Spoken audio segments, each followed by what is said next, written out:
Time now for the Sunday Talk. Tonight, the politics of body image. While there was another call this week to ban sugary drinks here in Canada because of obesity, another message is getting a lot of momentum. It's not hard to find magazines that tell women to get that bikini body or drop 2 sizes. But starting this month, Women's Health magazine has decided to ban all body-shaming language. It's part of the body positive movement, which promotes being happy with your body at any size. Marvelous. Round to me, darling. Yes? Swinging 60s saw the rise of the supermodel, and thin was in.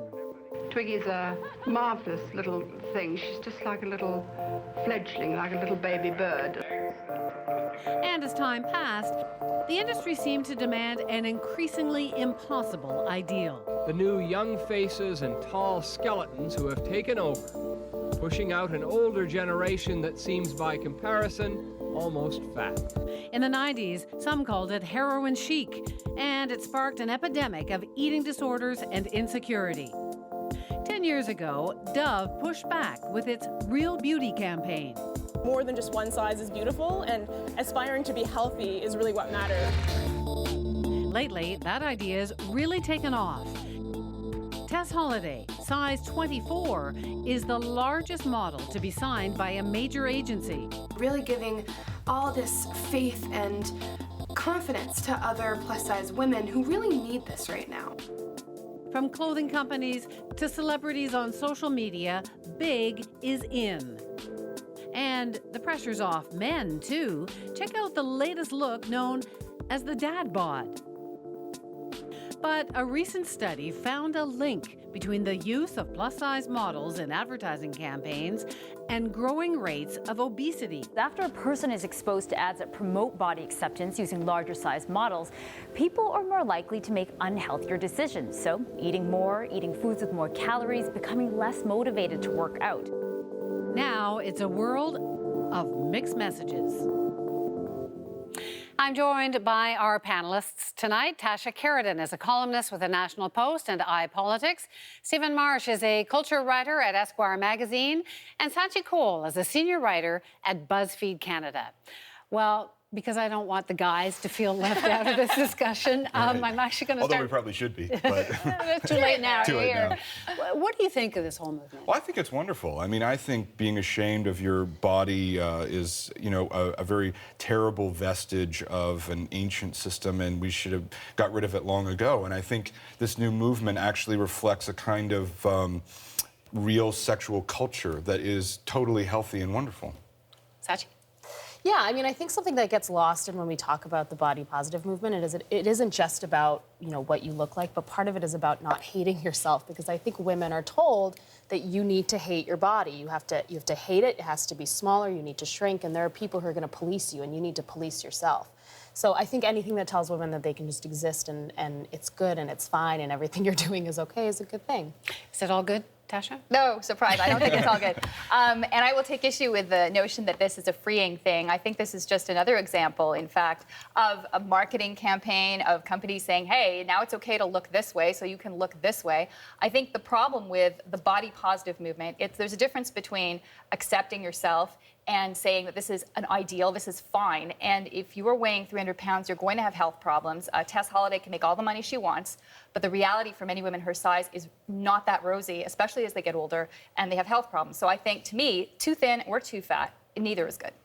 I mean, to me, that's sort of beside the point, because I think if you're going to fashion to look for either morality or healthiness, you're looking in the wrong place, right? I mean, I think what we're talking about is in the body positive movement is actually trying to get out from fashion.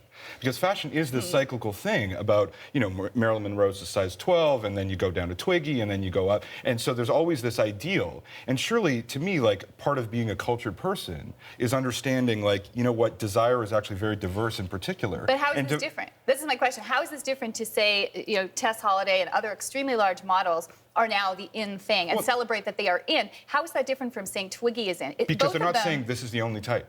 Because that's the difference. Being body positive means... But they are encouraging encouraging that type. They are encouraging that type, just as we criticize for encouraging anorexic models. It's the same kind of unhealthy encouragement. I agree, no morality in fashion, but still, I criticize it because of that. But I don't think anybody's arguing that it is the ideal. I think the argument that they're making is that whatever size they're in, they're happy with it. And if you want to be that size, that's fine with it. And on the side of the health issue, we don't have their medical records, so we actually have no idea whether or not they are unhealthy. Is unhealthy. It's unhealthy. Well, Yeah. I mean, it is unhealthy. Right, but we have no concept of what that actually means for the individual. So to say that is that I don't think that's a fair thing. Well, if you watch My 600-Pound Life on TLC, it is very no. But that's not a fashion. That's not actually a fashion. no. not, but to say that Tess Holliday today at 24, she may weigh whatever she weighs, which is probably quite a lot. I don't know her exact numbers. When she is 45, speaking as the 45-year-old, her health issues would be extremely, and no one talks about that, and that's where fashion often is unhealthy. I agree, and that's where I have a problem with it. To me, there's this thing where the body positive movement is just reflecting a change that has already happened.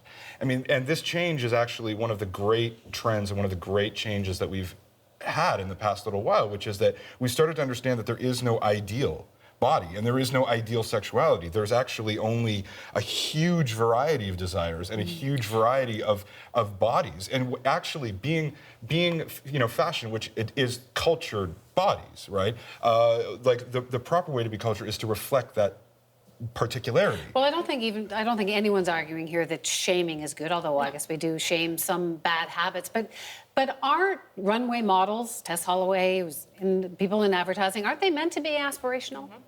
Well, to a degree. I mean, it depends on what they're selling. But I mean, like when you look at women like Tess and you look at women like Twiggy, those are two really extremes on opposite sides of the spectrum. But now, the last few decades, we've been quite critical of people being too thin, and that. Yeah, but it doesn't mean that it's not popular. Yeah. Like we've been critical of it, but it is still popular. And I think a good thing to point out here is that no one on this panel is actually part of the plus size community.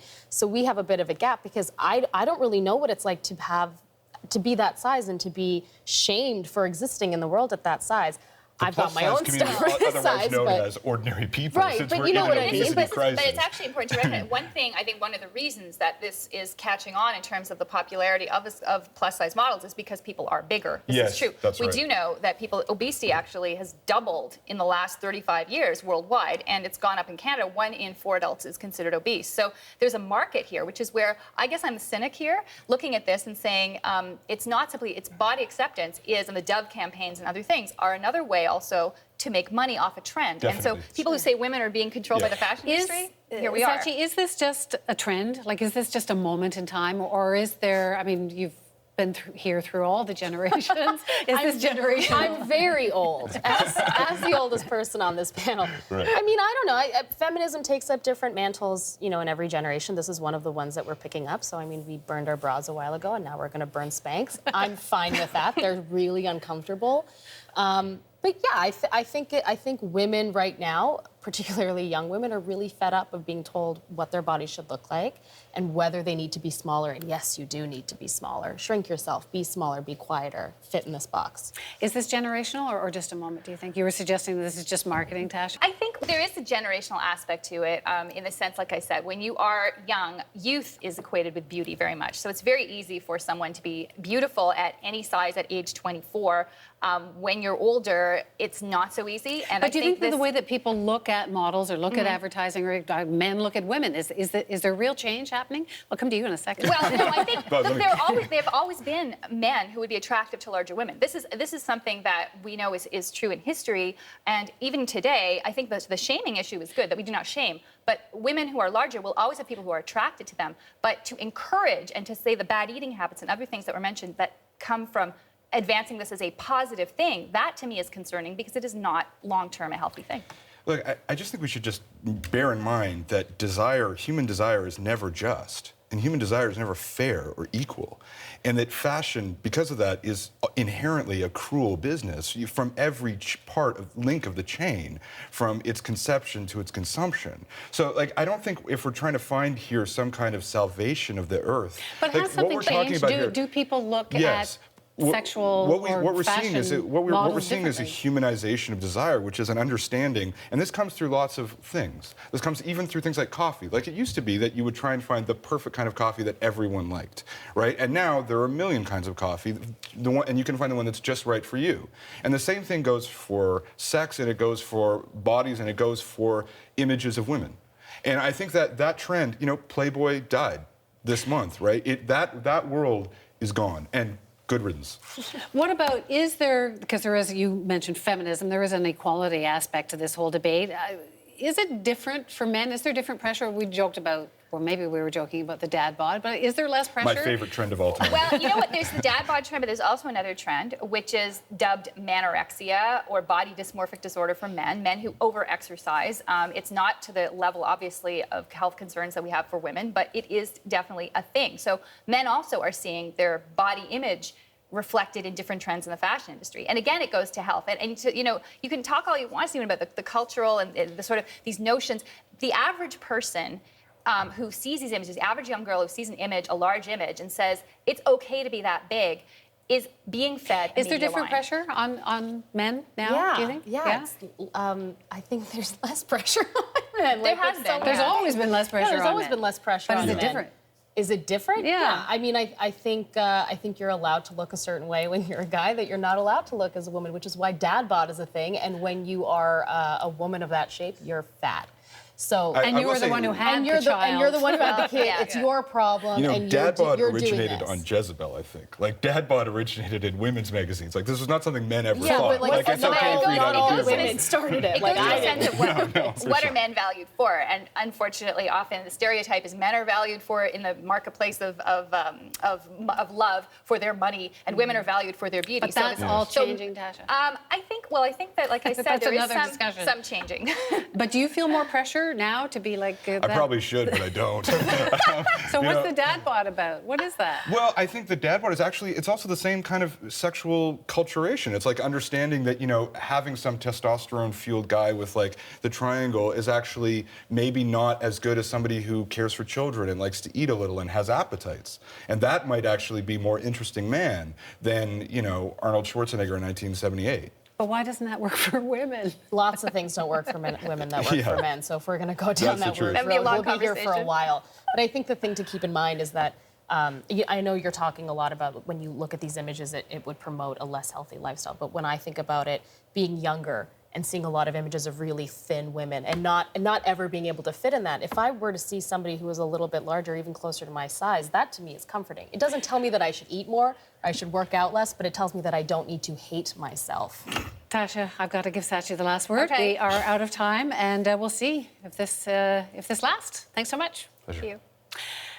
And more talk about body shaming. Here's another story we've got for you.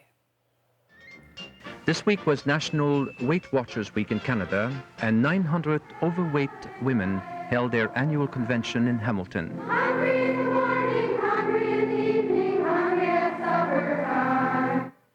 Our look back will take you through the decades of diets. And with oil prices down, why are you still paying surcharges for fuel? David Common is on the case. And what's fueling the rise of anti-government militia in the U.S.? That's all ahead on The National.